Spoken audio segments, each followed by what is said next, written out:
Se tu estuda inglês, eu tenho certeza de que tu já se deparou com palavras que não têm sentido nenhum em português. Hello everybody, eu sou a Teacher Ana, eu sou professora de inglês e esse é o Ana Busy Talks. Aqui eu te ajudo a aprender e melhorar o teu inglês de forma prática e objetiva. Já se inscreve aqui no meu canal se tu ainda não é inscrito, eu tenho várias dicas aqui postadas. Curte esse vídeo, eu tenho certeza que tu vai gostar. Deixa um comentário e compartilha com outras pessoas. Agora vamos para as dicas. Tu já deve ter ouvido falar de algumas palavras do português que não existem em inglês. Por exemplo, saudade. Saudade é a mais famosa de todas, né? Dizem que é uma palavra que só existe na língua portuguesa. E a gente consegue até traduzir saudade para miss, I miss you.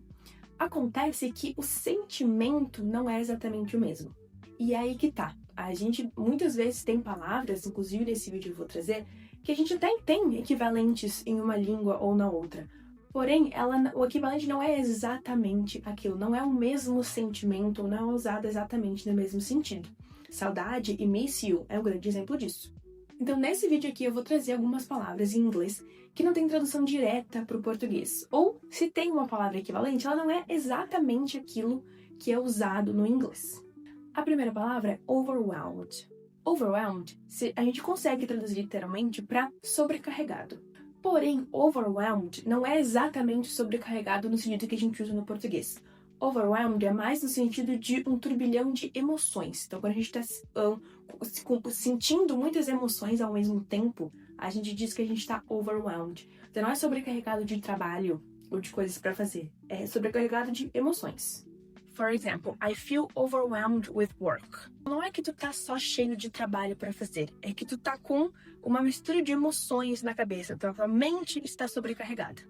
E overwhelmed também pode ser usado no bom sentido. Então, quando tu está muito feliz com uma situação, pode dizer que tu está overwhelmed. Outra palavra é creepy. A gente poderia dizer que creepy é uma coisa que causa medo, porém não é literalmente medo, porque medo é afraid. Creepy é uma coisa que causa estranhamento, ou uma coisa que é desconfortavelmente estranha. For example, this place looks creepy.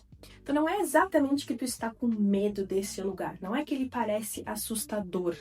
Tá dizendo que ele causa uma sensação de estranheza, meio esquisita. Esse é o sentido de creepy.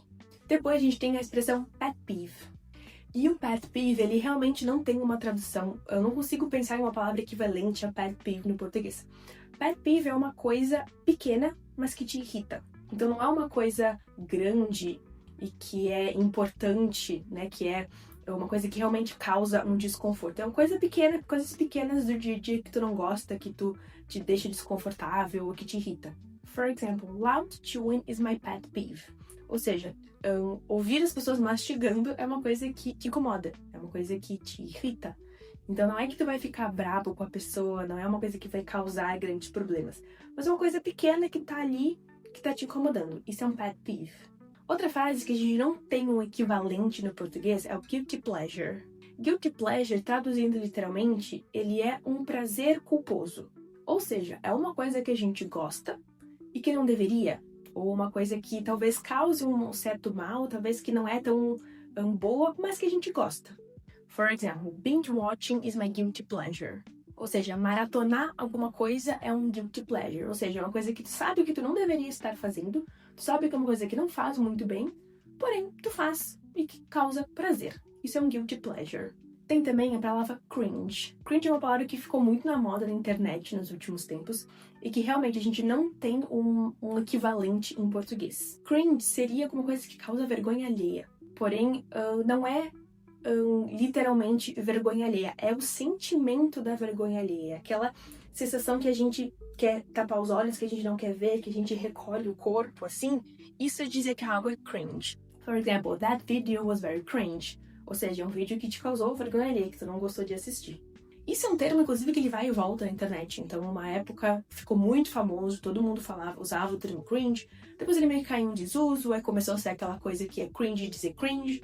E aí depois virou cringe dizer que cringe é cringe. Enfim, coisas da internet. Mas é uma palavra que ela foi muito popularizada por causa da internet. A última palavra que eu vou trazer aqui é wholesome. Wholesome é um sentimento pra gente descrever quando algo é emocionalmente confortável.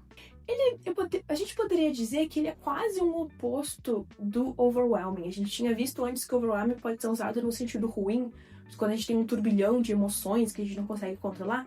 Wholesome é o contrário, é uma coisa que é confortável, uma coisa que te causa uma sensação boa. For example, that moment was very wholesome. Ou seja, foi um momento que fez você se sentir bem, que te trouxe emoções boas, que foi confortável. Isso é wholesome. E a gente consegue perceber aqui que muitas dessas palavras a gente às vezes nem consegue explicar direito. Eu tentei explicar em palavras em português o que algum dessas palavras, desses sentimentos querem dizer.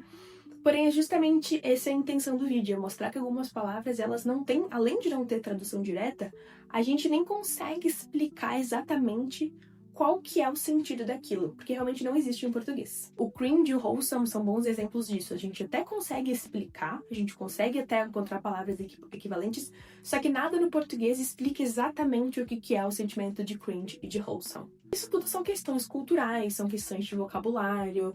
A internet, ela ajuda muito a popularizar certos termos. E como eu falei antes também, alguns termos viram muito moda por um tempo, depois caem em desuso e depois voltam. Então, eles fazem realmente parte do vocabulário dia a dia e a gente consegue ver claramente a mudança da língua com o tempo quando a gente analisa essas palavras. Se tu gostou desse vídeo, não esquece de curtir, deixa um comentário aqui embaixo pra mim com um elogio, uma reclamação, uma sugestão de ideia para os próximos vídeos. Se inscreve no meu canal para não perder os próximos e compartilha esse vídeo com outras pessoas para que ele atinja mais gente. Me segue também lá nas outras redes para não perder meus outros conteúdos. And that's it for today. See you in the next video.